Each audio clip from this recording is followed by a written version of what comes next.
అన్ని జిల్లాల్లో ఇలాంటి సమస్యలే ఉన్నాయి. ఈ సమస్యలను అన్ని దృష్టికి పెట్టుకొని ఇప్పటివరకు లాస్ట్ 2 రోజుల నుంచి అత్యవసరమైన సేవలను అందించడం, అత్యవసరమైన పరిస్థితులను మీరు అడ్రస్ చేయడం జరిగింది. ఇప్పుడు థెరపీ వచ్చింది, వర్షాలు ఆగినాయి కాబట్టి క్షేత్రస్థాయిలో కలెక్టర్లు మీరు బృందాలను పంపించండి.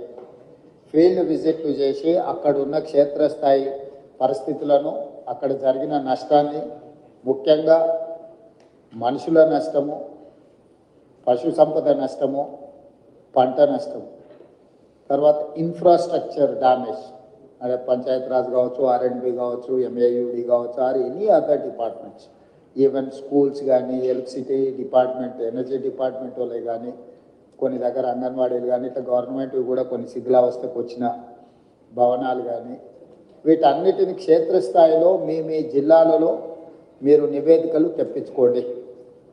దాంట్లో ప్రజాప్రతినిధుల సహకారం కూడా తీసుకోండి. నా సూచన ప్రజాప్రతినిధులకు కూడా చాలా అంశాలు మీ దృష్టిలో ఉంటాయి. ప్రజలు కూడా మీ దగ్గరికి తీసుకొస్తుంటారు, ఎమ్మెల్యేలకు, ఎంపీల దగ్గరికి. మీరు కూడా వాటిని ఒక నివేదిక రూపంలో కలెక్టర్లకు పంపించండి. దాంతో ఏమవుతారంటే మాకు ఒక రిపోర్ట్ తయారు చేసి డిజాస్టర్ మేనేజ్మెంట్ నుంచి కూడా గవర్నమెంట్ ఆఫ్ ఇండియాకు నివేదిక ఇవ్వడానికి అవకాశం ఉంటుంది. కాబట్టి సంబంధిత అధికారికి అరవింద్ కుమార్ గారు కూడా నా సూచన, ఏ ఫార్మేట్లో మీకు పంపాలనో ఒక పర్మనెంట్ ఫార్మేట్, వాళ్ళకు ఒక డైరెక్షన్ ఇవ్వాలి. ఇప్పటి వరకు మనం ఎప్పుడు పెద్ద క్లెయిమ్ చేసుకోలేదు కాబట్టి అధికారులు ఆ ఫార్మేట్లో పనిచేసే విధానాన్ని మర్చిపోయింది. ఇప్పుడు ఖచ్చితంగా మనం ఆ ఫార్మేట్లో నష్టాన్ని అంచనా వేసి కేంద్ర ప్రభుత్వానికి పంపించాల్సిన అవసరం ఉన్నది. కాబట్టి మీరు అధికారులు అందరితో ఇప్పుడు ఆల్మోస్ట్ 16 జిల్లాలలో, ఇక్కడ 7 జిల్లా కలెక్టర్లు మాత్రమే ఉన్నారు, కానీ 12 జిల్లాలలో సివియర్ డ్యామేజ్ ఉన్నది. నాగర్ కర్నూలు, అటువైపు ఎంత మహబూబ్నగర్ జిల్లాలో కానీ, ఇటు కృష్ణా గోదావరి నదుల మీద రెండింటి దగ్గర ఉంది.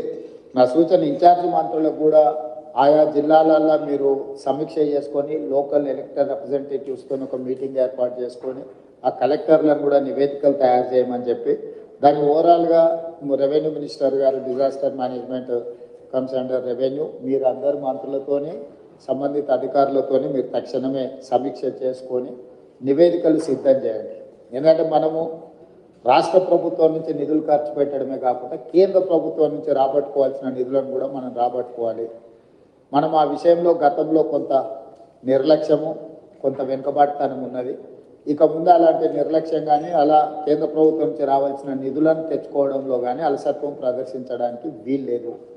అలా ఎవరైనా అధికారులు వ్యవహరిస్తే అధికారుల మీద కూడా చర్యలు తీసుకోవడానికి ప్రభుత్వం వెనకాడదు. దయచేసి అధికారులకు నా విజ్ఞప్తి, ప్రభుత్వ విధానము మారింది. ప్రభుత్వం స్పష్టంగా కేంద్ర ప్రభుత్వం నుంచి రాబట్టుకోవాల్సిన ప్రతి రూపాయిని రాబట్టుకుంటుంది. మన దగ్గర నిధులు ఉన్నాయి, మనము ధనిక రాష్ట్రం అని చెప్పి కేంద్రం నుంచి తెచ్చుకోవాల్సిన నిధులను తెచ్చుకోకుండా ఈ రాష్ట్ర ప్రభుత్వం వదలదు. కాబట్టి ఎంత డ్యామేజ్ అయితే అంత కంప్లీట్గా అసెస్ చేయండి. బ్రిడ్జ్లు, అక్కడక్కడ లోకాజ్ వేలు, ఇప్పుడు చూస్తే 100 ఫీట్ రోడ్లే కొట్టుకొని పోయినాయి.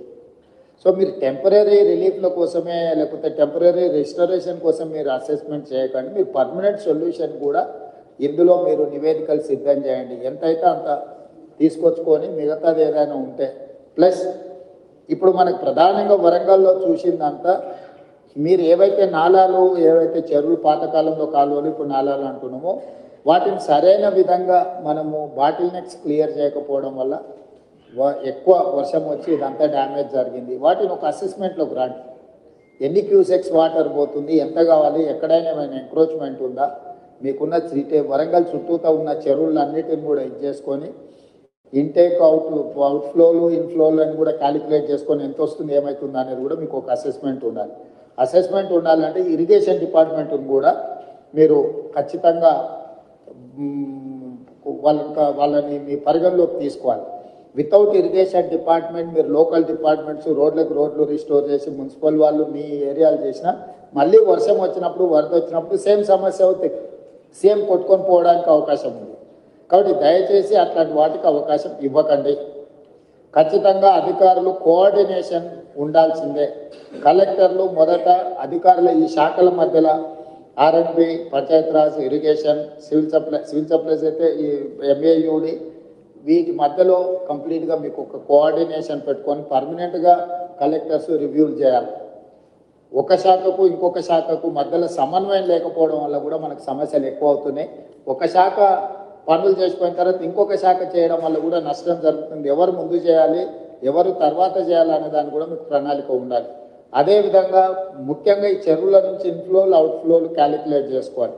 అదేవిధంగా సిటీలో ఎక్కడైతే ఎంక్రోచ్మెంట్స్ ఉన్నాయో, ఎక్కడైతే నాలాలు ఉన్నాయో చెరువులకు వెళ్ళడానికి, వాటిని ఎక్కడైతే బాటిల్ నెక్స్ కబ్జాలకు లోనైనో ఖచ్చితంగా కబ్జాలను తొలగించాల్సిందే. ఎంత వారున్నా ఎవరున్నా ఆ విషయంలో కఠినంగా వ్యవహరించాల్సిందే. కబ్జాలు పెట్టేటోళ్ళు 10 మంది ఉంటే ఈ 10 మంది వల్ల 10,000 ఇళ్ళు కాలనీలలో నీట మునుగుతున్నాయి. వాళ్ళు జీవితకాలం కష్టపడి సంపాదించిందంతా టీవీలు, ఫ్రిడ్జులు, మంచాలు, పిల్లల చదువులు, పిల్లల సర్టిఫికెట్లు, వాళ్ళ సంపద మొత్తం నీళ్ళలో మునుగుతుంది. మనం ఏమి ఇచ్చినా కూడా వాళ్ళకి అంత సహాయం చేయలేము. కాబట్టి దయచేసి ఈ విషయంలో అధికారులు స్పష్టతతో కూడుకున్న నిర్ణయాలు తీసుకొని ముందుకు వెళ్లాల్సిందే. ఇప్పుడు వరదలు తగ్గినాయి కాబట్టి ఇమ్మీడియట్గా పారిశుద్ధ్య కార్యక్రమాలు పనులను ఇమ్మీడియట్గా టేకప్ చేయండి. మొత్తం ఎక్కడెక్కడైతే చెత్త పేరుకుపోయిందో చెత్త క్లీన్ చేయడంతో పాటు శానిటేషన్ పనులను కూడా మీరు తక్షణమే అడ్రస్ చేయాలి. మెడికల్ అండ్ హెల్త్ వాళ్ళు కానీ మిగతా డిపార్ట్మెంట్లు అందరూ కూడా కోఆర్డినేషన్తో మీరు అందరు కలిసి ముందుకు వెళ్లాల్సిందే. వీటన్నిటి రిలేట్ ఏదైతే నివేదికలు ఉన్నాయో డిజాస్టర్ మేనేజ్మెంట్కి ఎప్పటికప్పుడు మీరు నివేదికలు పంపించండి. అదేవిధంగా గతంలోనే ప్రభుత్వం జీవోలు ఇచ్చింది. మనుషులు చచ్చిపోతే ఎవరు చచ్చిపోయినా 5 లక్షల రూపాయల నష్టపరిహారం ఇవ్వడానికి ప్రభుత్వం నిర్ణయం తీసుకున్నది. ఎక్కడెక్కడైతే హ్యూమన్ లాస్ ఉందో వాటన్నిటిని కూడా రికార్డ్ చేసి పోలీస్ అధికారులకు కూడా కమిషనర్స్ అండ్ పోలీస్ డిపార్ట్మెంట్ కూడా నేను ఇన్స్ట్రక్షన్స్ ఇస్తున్నా. అట్లా పోయిన వాళ్ళందరినీ ఇమ్మీడియట్గా ఎఫ్ఐఆర్ చేయండి. కొన్నిసార్లు ఆలస్యంగా వస్తారు. వాళ్ళు ఒకసారి ఫీల్డ్ వెరిఫికేషన్ చేసి ఎఫ్ఐఆర్లు కడితే రేపు ఇందులో వాళ్ళకి నష్టపరిహారం ఇవ్వాలంటే కూడా ఇవన్నీ అవసరం. మీరు ప్రొసీజరల్ యాక్సెస్ కూడా లేకుండా పోలీస్ అధికారులు కూడా వాళ్ళు ఎవరెవరు ఈ వరదలలో చనిపోయినరో తక్షణమే వాళ్ళ వివరాలను సేకరించి వెంబడే ఎఫ్ఐఆర్ కట్టి దానికి సంబంధించిన నివేదికలు ఇవ్వండి. అదేవిధంగా పశు సంపద ముఖ్యంగా మేకలు కానీ పశువులు కానీ, మేకలు ఇవి చచ్చిపోతే 5,000, ఆవులు బర్రెలు ఈ పెద్దవి ఏవైనా చచ్చిపోతే మనం 50,000 రూపాయలు ఇస్తున్నాం అంటున్నారు. సో 50,000 రూపాయలు ఇస్తున్నాం. వాటిని కూడా వెంబడే అంచనా వేసి ఏ ఒక్కరికి కూడా ఇబ్బంది జరగకుండా చూడండి. పంట నష్టం జరిగిన ప్రాంతాలలో చాలా వరకు పత్తి, వరి, చేతికొచ్చిన పంట నష్టము ఇవన్నీ కూడా జరిగినాయి కాబట్టి ఎకరాకు 10,000 రూపాయలు మనం రైతులకు పంట నష్టపరిహారం కూడా ఇవ్వాలనుకుంటున్నాం. తక్షణమే ఆ నీట మునిగిన పొలాలను ఇసుక మేటలు పేరుకున్న దగ్గర మనకు ఎన్ఆర్ఈజిఎస్లో స్పెషల్ ప్యాకేజెస్ ఉన్నాయి. ఆ ఇసుక మొత్తం తొలగించడానికి ఎకరాకు 10,000 కాదు, ఎకరాకు 1,00,000 కూడా మనము ఎన్ఆర్ఈజిఎస్లో తీసుకోవచ్చు. కాబట్టి ఎన్ఆర్ఈజిఎస్కు సంబంధించిన పంచాయతీరాజ్ వాళ్ళు కూడా మీరు తక్షణమే దాని మీద దృష్టి పెట్టి అంచనాలు వేసి ఆ ఇసుక మేటలు పేరుకున్న రైతులను ఆదుకోవడానికి కూడా దానికి కావాల్సిన అంచనాలు చేయండి.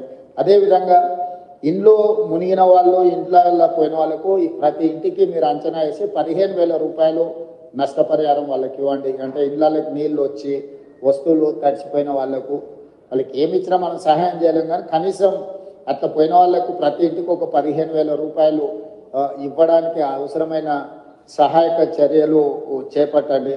తర్వాత అత్యంత పేదలుండి, గుడిసెలుండి, లేకపోతే ఏదైనా కొట్టుకుపోయిన వాళ్ళు ఉంటే ఇందిరమ్మ ఇండ్లు ఇచ్చే అర్హత ఉంటే ఒక స్పెషల్ దీని కింద అయినా మనం కాన్స్టిట్యున్సీ వైజ్ ఇచ్చే కోటా కాకుండా అవసరం అనుకుంటే ఏమైనా అదనపు కోటా అయినా కూడా ప్రభుత్వం ఇస్తుంది. అట్లా ఇండ్లు కోల్పోయి నిరాశ్రయులు అయిన వాళ్ళని కూడా లిస్ట్ అవుట్ చేయండి. వాళ్ళకు కూడా మనం కొంతమేరకు ఇల్లు ఇవ్వగలిగితే ఇవ్వచ్చు. అదేవిధంగా ఇంతకుముందు వెళ్ళిన కాలనీలలో వాళ్ళు ఇళ్ల పట్టాలు, ఇళ్లకు సంబంధించిన అంశాలు కూడా చెప్పించారు. కలెక్టర్ గారు, లోకల్ మున్సిపల్ కమిషనర్ గారు ఫీల్డ్ విజిట్ చేసి ప్రభుత్వ భూమిలో ఆల్రెడీ పట్టాలు ఇచ్చుంటే వాళ్ళకి ఇల్లు ఎట్లు ఇవ్వాలి, పట్టాలే ఇవ్వకుండా ప్రభుత్వ భూమిలో వాళ్ళు ఇల్లు కట్టుకొని ఉంటే వాళ్ళకి పట్టాలు ఎట్లు ఇవ్వాలి. కొన్ని దగ్గరలో సికమ్ ల్యాండ్లలో ఎంక్రోచ్ అయిన చెరువులలో సికమ్ ల్యాండ్లలో మనము పట్టాలు ఇవ్వడానికి కుదరదు. కాబట్టి ప్రత్యామ్నాయం ఏం చేయాలనో కూడా మీరు దాన్ని దృష్టిలో పెట్టుకొని చేసుకోవాలి. పర్టికులర్గా వరంగల్లో municipal and irrigation department coordination missing. ఇమ్మీడియట్గా ఇన్ఛార్జ్ మినిస్టర్ గారు, సంబంధిత అధికారులు, మున్సిపల్ అండ్ ఇరిగేషన్ మినిస్టర్, ఈ మున్సిపల్ అండ్ ఇరిగేషన్ అధికారులు కూర్చొని కాంప్రహెన్సివ్గా హన్మకొండ అండ్ వరంగల్ మొత్తానికి మీరు కాంప్రహెన్సివ్ ప్లాన్ చేసుకోవాలి. Warangal outer ring road inside ఏదైతుందో, కోర్ అర్బన్ వరంగల్ ఏదైతుందో, కోర్ అర్బన్ వరంగల్కి మీరు అండర్ గ్రౌండ్ డ్రైనేజ్ విషయంలో కానీ, రోడ్ల విషయంలో కానీ, మిగతా డెవలప్మెంటల్ ఇష్యూస్లో కంప్లీట్గా కాంప్రహెన్సివ్ ప్రణాళిక చేసుకోవాల్సింది. దీంట్లో భాగంగానే స్మార్ట్ సిటీలో మీకు కొన్ని నిధులు వచ్చినాయి. మీరు కొంత దూరం స్మార్ట్ సిటీలతో నిధులతో కట్టేసి అక్కడ వదిలేసేది. మీరు అట్లా వదలడం వల్ల ఇంకా పెద్ద సమస్యగా మారుతున్నారు.